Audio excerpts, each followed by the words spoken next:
The following podcast is brought to you by Cast Content Media. Welcome to Dixie and the King. I'm an Elvis tribute artist, rocking the cradle with a much younger wife. And we are coming together to figure out this thing called life. Take this journey with us through our unique and fascinating relationship as we tackle marriage, parenting, and spirituality. We find ways to live a better life through our experiences and learn from professionals and everyday folks along the way, and how to thrive in today's world.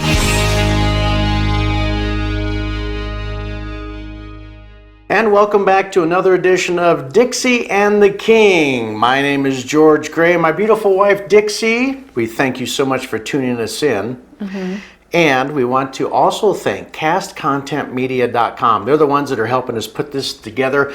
Who are they? Well, let me tell you, a wonderful company, and what they do is they take people like Dixie and myself who always thought it'd be kind of cool to have a podcast of our own businesses, and they supply everything. The backdrops, the camera, the editing, which is all the technical stuff. A lot of people are kind of afraid to do that. And there's so many wonderful stories out there, not only for individuals, but also from businesses. So we want to thank them for sponsoring Dixie and the King. DixieandtheKing.com is our website. You can find some additional information on there. Dixie does do that. This is my very first website that I've ever really done. So any of you out there that have great website experience that want to help me out, I am always open to learn more. Yep, she does a good job. So if you can contact her, say hey, listen, we think you let me know how crappy it is. You can also catch us our YouTube channel, which is Dixie and the King, and you can hear us on Spotify and TuneIn and on Rumble. Rumble's another website where you can upload videos or you can watch podcasts and those kinds of things. So anyway, before we get started, our last podcast, and this is number 7, our last podcast was about Valentine's Day, which was a big hit. A lot of people really enjoyed it. They got a lot of great comments on that one. And I think the interesting thing was the top 14 things that you should not get your significant other. I am coming to you after Valentine's Day with good news. I did not receive furry handcuffs for Valentine's Day. Yay! I didn't receive a box of chocolate with 90% of the candy that I didn't like. So that was great. And George actually did a really good job this Valentine's Day and surprised me with an experience. Yeah, we're going to go to Denver soon, hopefully, and do a wine tasting for 2. And also, we'll have a chance to bottle our own wine. Isn't that yeah. So I'm really excited about that. It's a great deal. Yeah, it's a 2-hour wine tour and tasting, and I think we get to take a bottle or 2 home or 1 or something. Anyway, but we actually, if we so wish, and anybody could do this, and if you want information on this, you can send us a message and I'll tell you where it's at. But we'll be able to pick the grapes and the flavoring and all that kind of fun stuff, and then it has to ferment for a little bit, and then we can go down, if we so wish, with some friends out there to help us bottle this thing. So this organization does a wonderful job with making the experience wonderful, which is just wonderful. It's super wonderful. Anyway, but the Valentine's gift that she gave for me, which I'm really excited about, the one thing that I always talk about, it'd be kind of cool to have that spa experience. Even as a man, for me saying that, right, is to have like the mud bath and the salt scrub and all that kind of facial and all that trimming and scraping and all that. I just thought that would be kind of fun. It would really be fun if it was a couples thing. However, Dixie. Well, we can still go down together, but my gift certificate, which again, we talked about gift certificates he doesn't use. So when I gave it to him, said, you have to do this. There was really no other way I guess I could have grabbed him and we could have gone. But with our family situation, we can't just get up. It takes a little more planning these days. Yeah. But I'm excited about that. And I suspect that'll be something that we'll do as a couple, because I just can't imagine not having a mud pack or mud pack. There's going to be no packing of mud. It's a thorough cleansing, let me tell you. That's not happening. Anyway, we had a wonderful Valentine's and kind of made it. Now here where we live in Colorado at this particular date and time, which is the middle of February. It's been very chilly out there, so Yeah, we started out with -13 this morning. Yeah. I'm certainly not built for that weather, so I think we have some friends in Cozumel. I'm ready to come down anytime. Hi, Cindy. You'll have it. Yeah. Hi, Dan. You know, that's one thing I think we're going to probably do is go down. We like to travel, and we like to we like Cozumel.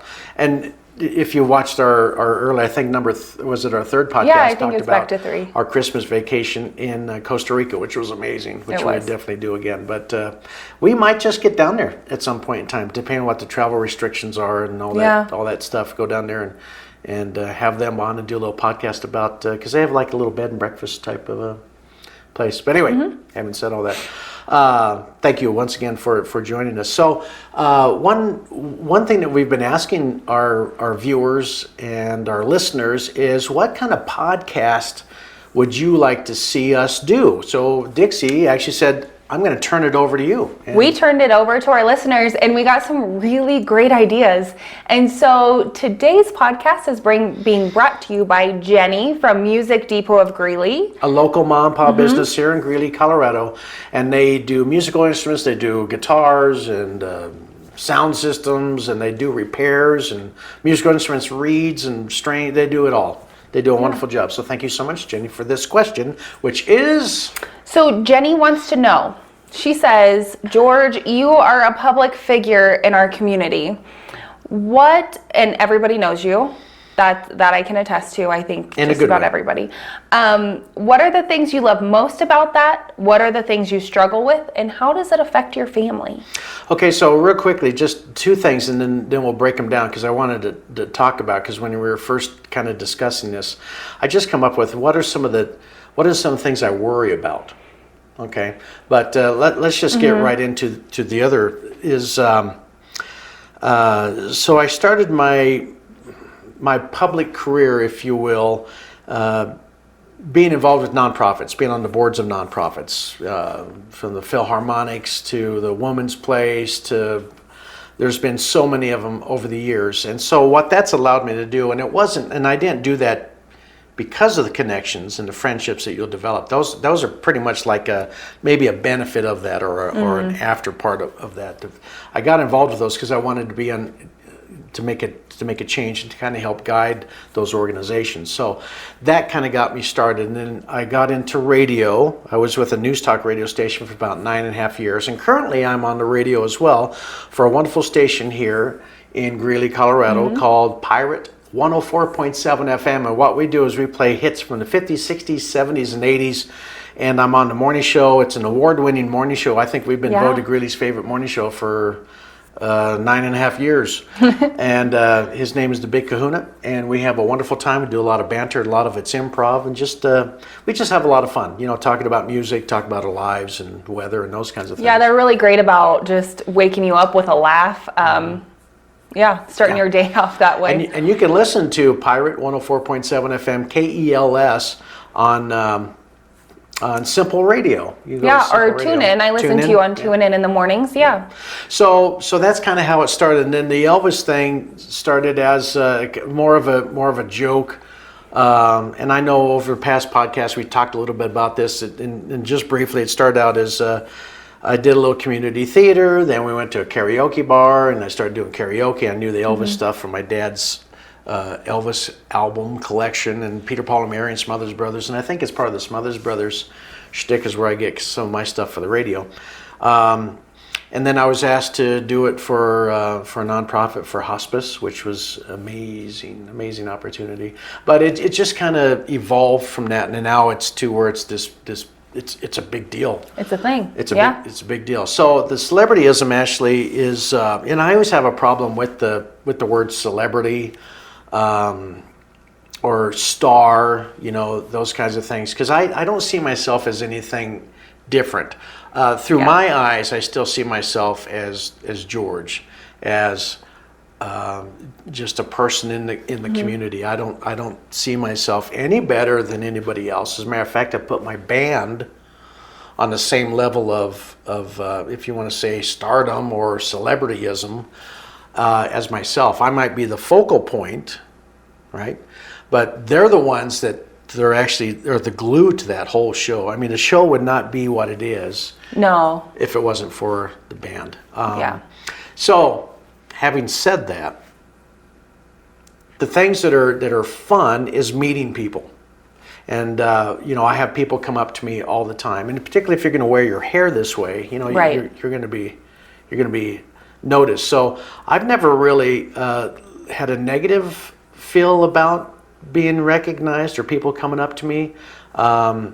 It's always been real positive. It might start out with people saying, "Hey, I just saw one of your shows or saw you last year or whatever, really enjoyed it." And for me, it's an opportunity to talk about what they liked, what they didn't like about the show, make those changes if I need to, and then learn a little bit about them as well. So we do have people stop by, and when we're out shopping or if we're at a restaurant, most of them have been wonderful experiences. Right. That's kind of my take, but Dixie, what do you think? Yeah, so I would say that it's evolved for me. So when we first got together, this was very new to me. I had never really experienced anything quite like it. I'm a small town girl from a one stoplight town. 3 towns come together to send enough kids to high school. So it was just very different. And I come with some trust issues. And so, to have so many people come up to you when we're just out, or be interested in you, or messaging you, or just anything like that, it was hard for me at first. I'm going to be really honest.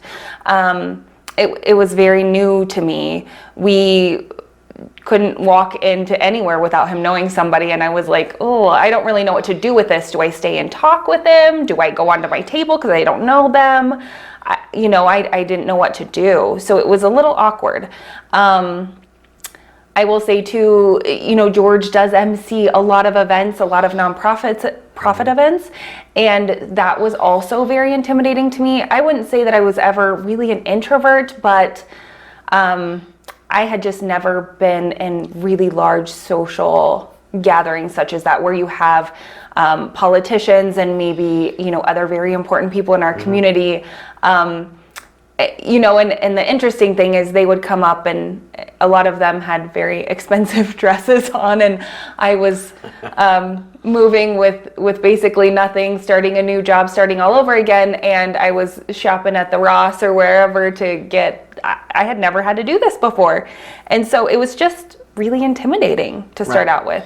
And I think the thing that you'll find, just like myself, at least I hope that I hold myself in this manner, is that I'm very approachable, and I'm just a guy. I'm just a guy that has this career of being on the radio and being out in the public, and of course doing the Elvis thing, which is so much fun. It wasn't at first, but it was so much fun that I think we find too that when we really get to meet some of these folks that we hold on such a big pedestal, it's like, oh my goodness gracious, look.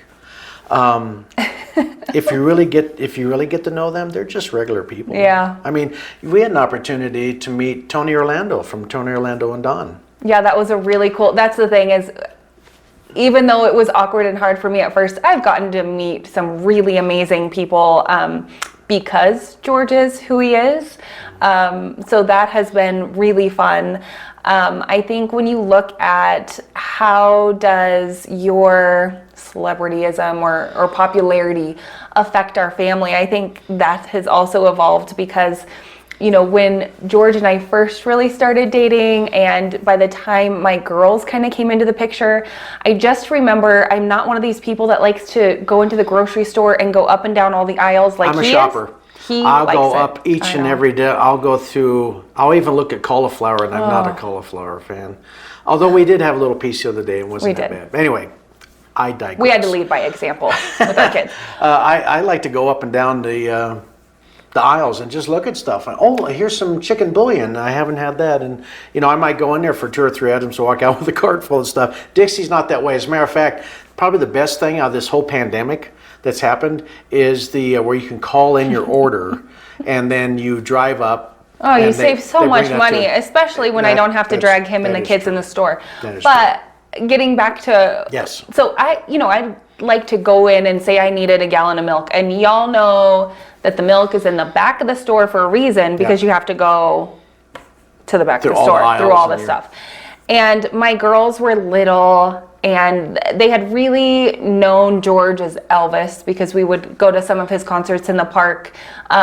So we get enough attention anyways, just going into the store, because he is who he is and he knows everybody, and he's got the hair and the sideburns and sometimes his sunglasses and all the things. And then you would have my sweet little girls yelling through the store, Elvis, Elvis. And so now anybody that wasn't looking is now looking, and I'm going, oh my gosh, I just want milk. I just want to get out of the store and go home. I'm tired. So that was, it's kind of funny. My oldest, I remember telling her, sweetie, you know his name isn't Elvis, that's George. And she looked at me straight in the eye and said, yeah, I'm not calling him that. I don't like that name. So it took a few years. Now he's George. Yeah, they don't call me Elvis at all anymore, do they? No, they don't. But they were little, so that was kind of cute. But it was, and even taking them to the restaurants with us, it was like, do I stand here with my two little girls as he talks to people? Do we go on? And again, it's just evolved where now the girls and I, we're not trying to be rude, but I also have my 1-year-old son. So we'll go in and we'll wave and we'll go ahead and go sit down because, it's just easier to wrangle a 1-year-old in a confined booth, maybe. Yes. Yeah. Until he learns how to crawl underneath the table and squirt out from your legs. He's running around the restaurant. You're trying to climbing the tables, whatever. But as far as people stopping by, it's been really good.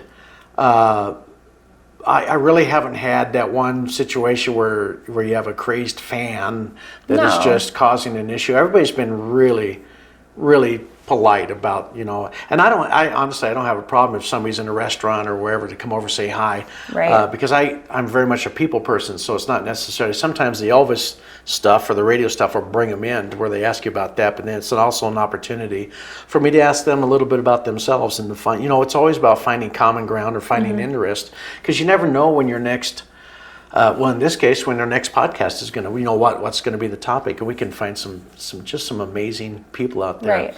But no, we never really had the situation. There's been a couple cases where you might have somebody that's being stupid, but for the most part, I think people are good. And people have gotten to know me other than the Elvis. Now the hair, which is real, and the sideburns and all. Yeah.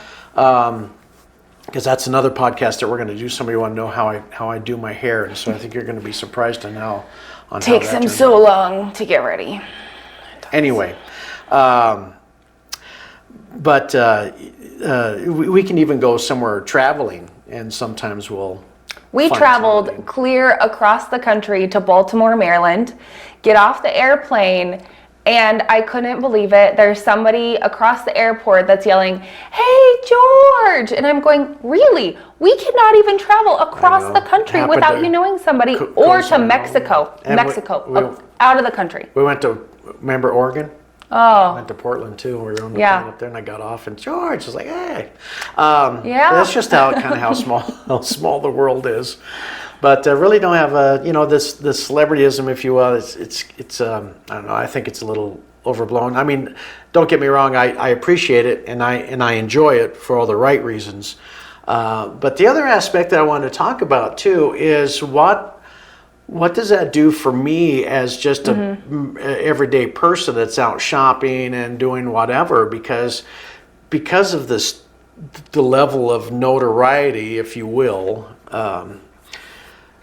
It gets higher and higher, the expectations of your behavior are amplified. Yeah, you got to be good. So I no longer can just go out and just kind of let my hair down. Not that I was being arrested for indecent exposure or any of those things. I mean, I wasn't a drunkard or anything, but there does come a certain level, and I was thinking about this not too long ago, that I do have to be careful on which George presents himself out in the community, mostly because I have this reputation of being involved in community events and those kinds of things. The last thing I want to do, and even if I was thinking about this, even if I wasn't at the level of being known, I still wouldn't want that to be Well, but as a negative towards my I don't want personality, my people to character. think that you really are much different than you are when you're in public, because That's a good he's point. really not. He really is like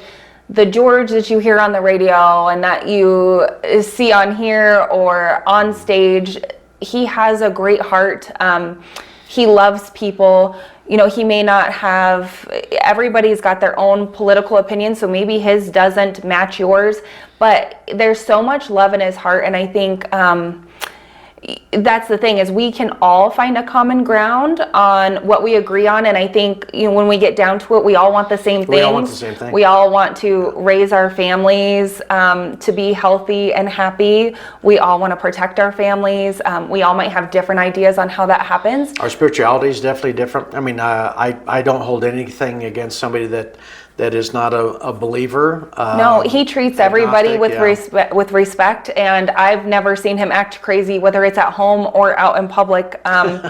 You know, I've known him for 6, 7 years now, and he's really is the same. Like, he's funny, he makes inappropriate jokes where sometimes you look at him and say, Where'd did that you come think from? about that before you said it? Yeah. And Look at my Facebook it's page. You'll find all kinds of. honest, like, he's got a fun sense of humor, I do. and some people sometimes get it and some people A don't. sick sense of humor. I try not to play Yeah. out politics on social media, you know, because for me, Facebook is all about the connections with people and friends and making new friends, and I got my fan page and all that stuff, and I just Yeah. you know, I just want everybody to be able to smile, to laugh, and so sometimes the memes I put up on my Facebook page might be towards the end of being disturbing. Nothing gross or anything by any means. No, but I think that's just one thing. Like, Right. we've maybe over the years started to take things really seriously all of the time. And sometimes I can tell the people that don't actually know George that are commenting on things that he says, because they'll be like, oh my gosh, George, I can't believe that you said that. And I'm like, he's just kidding. Yeah. I have a sometimes Very rarely dry need to sense of take humor, him seriously. So with that though, I think, you know, talking about how this affects your family is, your 2 adult daughters have the best sense of humor. And I think your youngest one is very similar Morgan and Lauren. to yours, yes. So what's funny about them is when somebody will approach George and they don't know him, they just know he kind of looks like Elvis. They'll ask him, hey, you kind of look like Elvis, do you know, and they're afraid to ask him if he I don't want them to think I'm does. some kind of weirdo that's dressing up like this and I'm on the corner, or I'm Yeah. you know, selling appliances and I'm using the Elvis shtick.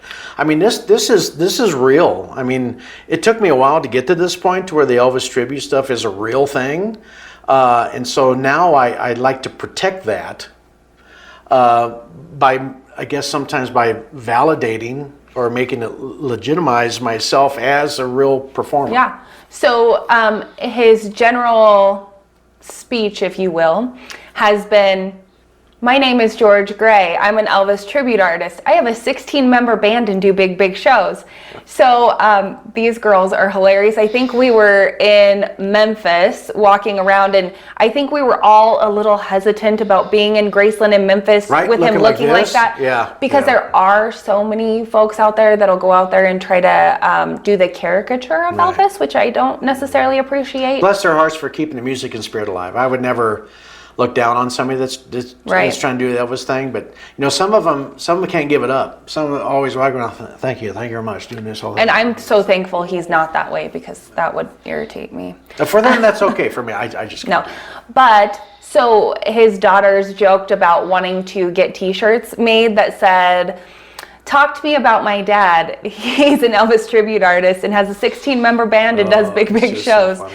So I You can I see think everybody's that's eyes funny. roll when somebody comes up to me and they don't know what I do, and I said, "Yeah, well, you know, I do this tribute, and we do a really good job with it. And I got a big band. We do big shows, and I got a big band. You know, 16 members, and we have dancers and sometimes a choir, which is true. But I guess part of me is just I'm trying to separate myself from some guy that's just trying to get looked at or right. attention for the. I mean, this is part of my job. Honestly, I think I guess not. I don't know. I was going to say if I could wear a wig, it would make it easier, because then I could take this off and I can just be the George. But that's not who I am. As a matter of fact, You can't. We can talk Well, about this. I've never seen you with any other, like I've never known you to have any other hairstyle than this. I've seen pictures where your hair was shorter. I think you went and got your hair cut one time and they cut it a little shorter than you would have usually done. And I was like, oh, I like his hair longer. You have big ears, is what she said. I did not say that. Anyway. I did hope that my son got my hair. No, I'm just kidding. I don't know what he's going to have. But anyways, you know, the kids can kind of laugh, and now my girls, they definitely laugh about it, where we'll go to a restaurant and we'll go to leave and I'll take everybody out to the car, because again, we have a 1-year-old that really needs to get out of the restaurant for everybody's sanity. And George will be back and the girls will be like, oh, Mom, George is talking Where's George again. at? Well, you know, somebody catches me at Yeah. the restaurant, which I don't mind, because sometimes, No. like I said, we'll be having dinner and somebody will walk by and they're always really polite about, hey, I'm sorry to bother you. Just want to tell you, I saw your last concert. It was great. You guys do such a great job, and I really appreciate that, because it's something that, you know, because as much as I enjoy this, it's still a product or a service, right? So you just want to make sure that it's the best. You know, getting those thoughts and ideas and kind of making sure you're constantly improving. But the having people stop by or catch me in the grocery store or shopping or wherever it is really doesn't bother me. And I try and give everybody that time, because the last thing that I want to be perceived as is this snobby famous guy, because I still have problems saying that kind of stuff, as, oh, look, he's too good to even stop and talk to us. But that's not who I was, and I never got into this to be the famous guy, but mine is all about that human connection, which I enjoy doing at senior centers as well. Yeah, because and talking about how this has evolved for me, you know, I went from being really uncomfortable with it just because, again, I didn't really understand people's intentions either. And then moving into where we are now is I really actually enjoy talking to folks myself, because you just get some really amazing stories about, hey, my mom loved you and she's no longer with us. And those are always touching. Yeah, I get emotional. And then going to senior centers. I've taken my kids with us and we've gone to watch several times. And for me to watch somebody, especially the ones where folks really aren't doing so well and they might get wheeled in and not have much expression on their face when they come in, you know, maybe it's a memory care center. Yeah. And when he starts performing, to watch the light really come back in their eyes is really amazing. To watch them start tapping their toes. Again, I get really emotional, and I don't know if it's because I'm a girl or what. But those little opportunities are really a blessing to me, because a lot of my shows are a very intimate, very one-on-one. Yeah. It's not me up on the stage, and don't get me wrong, those are fun because you got thousands of people out there watching. You get the energy, the and big the band. band, Everything's clicking, and you feel just amazing. But I get that same sense, and maybe in a little bit more personal way when I perform for assisted living centers, when I can go one-on-one. I can go over back in the day when you could touch back people before COVID, and you can actually hold their hand while you're singing "Love Me Tender" or "Can't Help Falling in Love," or you're talking a little bit about, and you can just see their eyes and they just light up. And like Dixie said, many occasions, those people that are having memory issues, or they're just not there, you know, when they wheel them in, and pretty soon you say something or you sing a song, and it just takes them back. and that light bulb just clicks on. And so for me, that's really cool. And that's really what it's about. I love to hear people's stories about seeing him in concert, or people's stories about when they got to go to Elvis's concerts and how amazing that was, and how he kind of brought back memories of that. And so I think for me, I really enjoy meeting people. Mm-hmm. I enjoy talking with folks. It does not bother me when folks want to come up and take pictures with him. I've had some She's been real good about that. I've had some really respectful women that I do enjoy, that they'll come up and actually ask my permission, which kind of blew me away. I'm like, well, yeah, I don't own him, right? He can do what he wants. Well, she does, because we're married. This is ownership right here. It's not ownership. Might as well be through my nose. Oh man. But anyways, we really do enjoy Awkward talking silence. to folks. Yeah, we enjoy that. The other aspect too is we talk about this. Sometimes I'll have guys come up to me, like if I'm in the grocery store or whatever, and say, Cool hair, man. like your hair. Cool hair, man. Like your hair. And I'll do the back. And some of those guys have long hair themselves. I Well, mean, and a there's lot couple- of really young guys, like, you know, the 19, 20-year-olds, they'll come up, man, I like your hair. I'm a And so child of it's the kinda cool. 70s, so, you know, my hairstyle really hasn't changed much. I think back then I had a part in the middle that's feathered on the side, and I was always with the comb, you know. And Aquanet, I think that's what we use. Aquanet, But, man. you know, when I see guys with their long hair, there's a couple of guys in our community where they're, you know, it's that old feathered 70, and they're older guys. It's all grayed out and everything. I think, man, that is so cool. I can't wait until I get a gray hair. But Yeah. that's a whole nother podcast right there. How does George do his hair? But I enjoy all that, and like I said, mostly it's been great. I enjoy Yeah. meeting people. So if you see me out and about, don't be afraid, because you know sometimes you'll see. I know when I'm being looked at, and that's cool. And I think it's only My fair. favorite is in the car when we're driving Yeah, somewhere that's always- and we'll get at the stoplight, the folks that are doing one of these, and then they're doing one of these, and I'm then pretty sure and then they got everybody in the their car is doing cameras up this. trying to take pictures. Or yeah, you'll see the phones as we're walking places like this. That's the funny part. People So think that- they're really sneaky. They'll be, oh look over there, and they'll be down here trying to get you in the frame. Oh. Okay. So we've gotten to And a the lot of point times we when I laugh see about that this. real quick, I'll sit there and go, Yeah, he'll pose for him, I'll and pose then for them, then pretty soon they're embarrassed because they know that I just got them taking pictures. But for me, it doesn't bother me. Now I'm not like those big superstars where they have crazed fans or anything. But I think for the most part, it's been great. It's been a positive in our life. But it does put a little more extra pressure on myself too. That if I'm going to be out in the community, that I need to behave. And maybe this is something that I needed so that I would behave, because I was. were you ever really not? I behaved? never, not really. No, I mean, there's been stories of arson and those I kinds of think things. you might have been 10. Okay, so I'll blame that on the Marlboro Man commercials.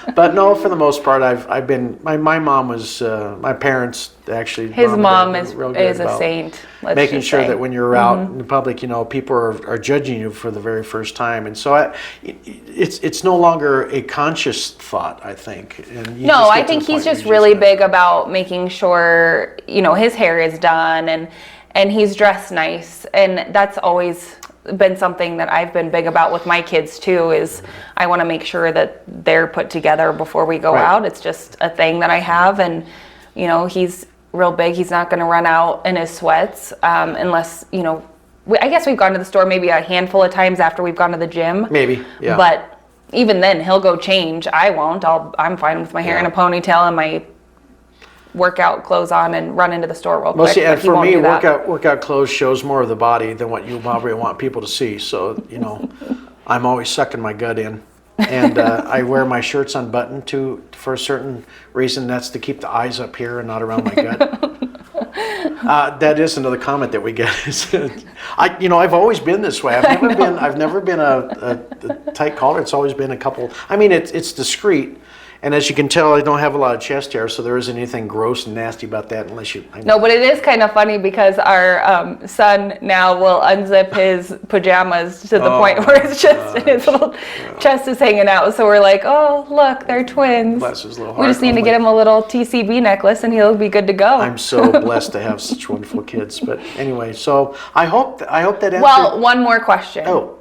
So the other question that Jenny had was, so when you go out, do you remember everybody's name, or do you ask me to introduce myself first so that you can catch their name? Yes.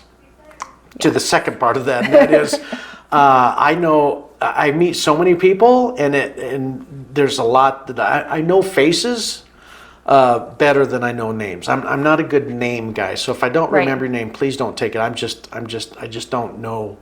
I Yeah, don't I remember names think very well. I think that I'm just as guilty about that. I think that I remember faces and how I know somebody more than I know their names, and I would really like to get better at that. Yeah. So Yeah, a lot of times I'll say, "Oh, you're the waiter over at Pellegrini's," or "You're the lady that owns the Music Depot store."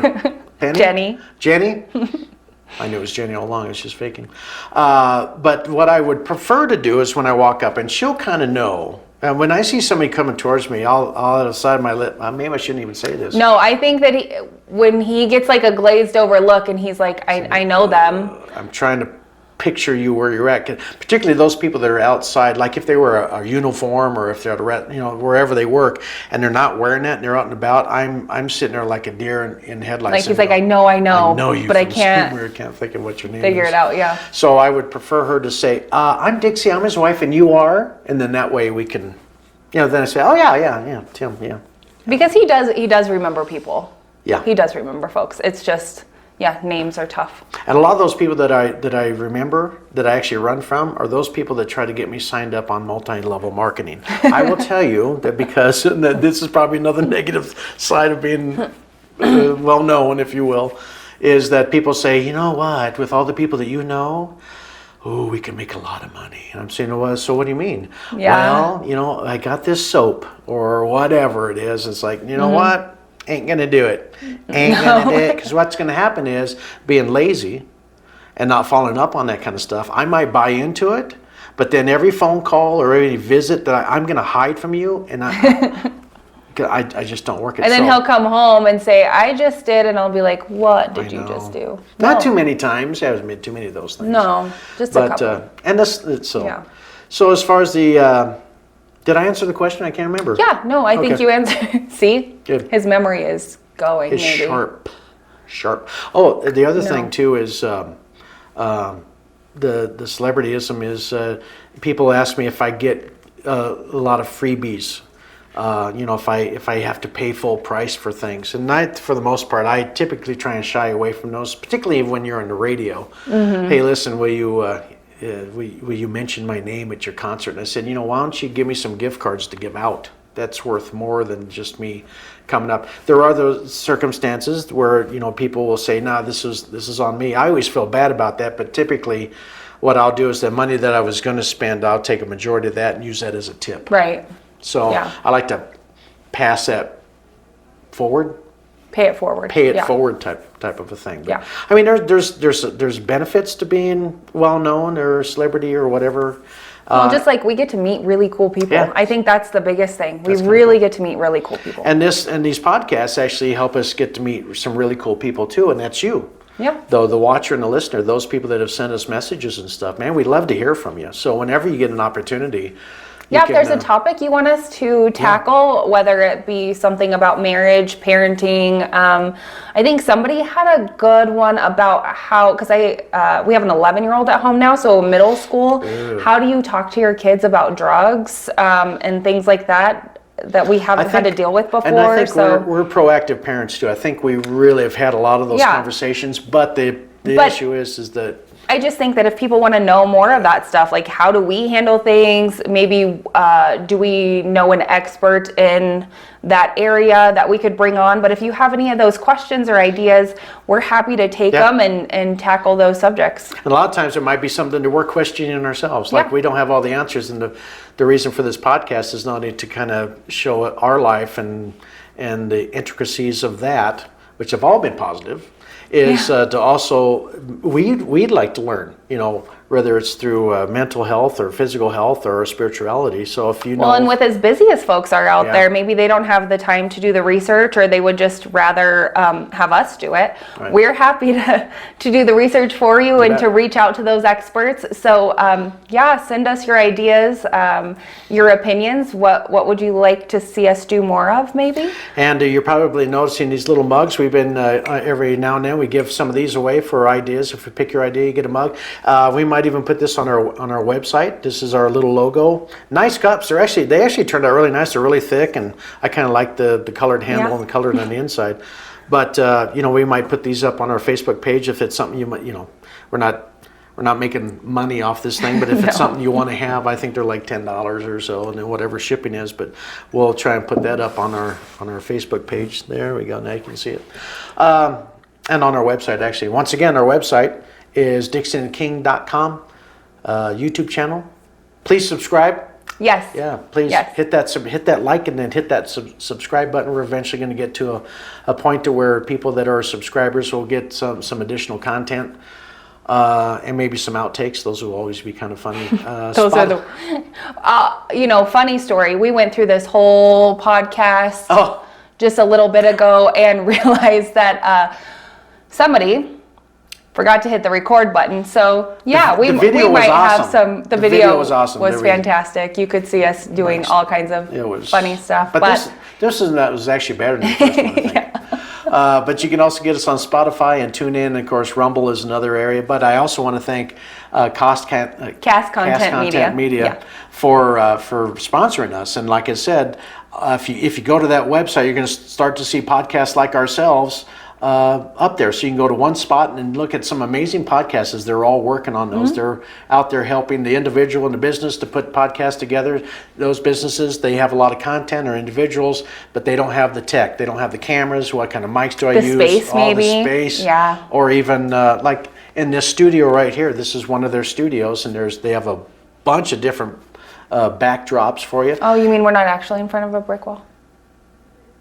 And another podcast that they have is Tammy Garcia has a wonderful podcast called Naturally Inspired Podcast. Yes. And it's one that we've actually really grown, not just because they're friends, but we've really grown to be big fans of that because she talks with some amazing people, doctors and scientists and politicians, all on what's going on in the world and how we can keep ourselves mentally and physically fit for these times. Because, it's tough out there. There's still millions of people that are unemployed. It's tough for a lot of people. And podcasts now are the new venue, the new media for getting information out and sometimes for learning some things as well. Yeah, and I think the biggest thing, just remember there's a lot more love and kindness out there than there is hatred and division. And I think if you get on social media or turn on the TV, you wouldn't know that. So I think it's just important to realize lead with curiosity and kindness when you meet somebody, especially somebody that might not have the same views as you do. Sure. Listen to them. Find that common ground. I think once that common ground is established, just like me being the celebrity or the star or whatever it is, which it's still awkward. I'm just like you. I have the same issues. We have the same marriage issues that most people have. Most of it's communication, and most of it's on my end. Hers is always attitude, but I thought I was perfect. It's a positive attitude, is what I should have said.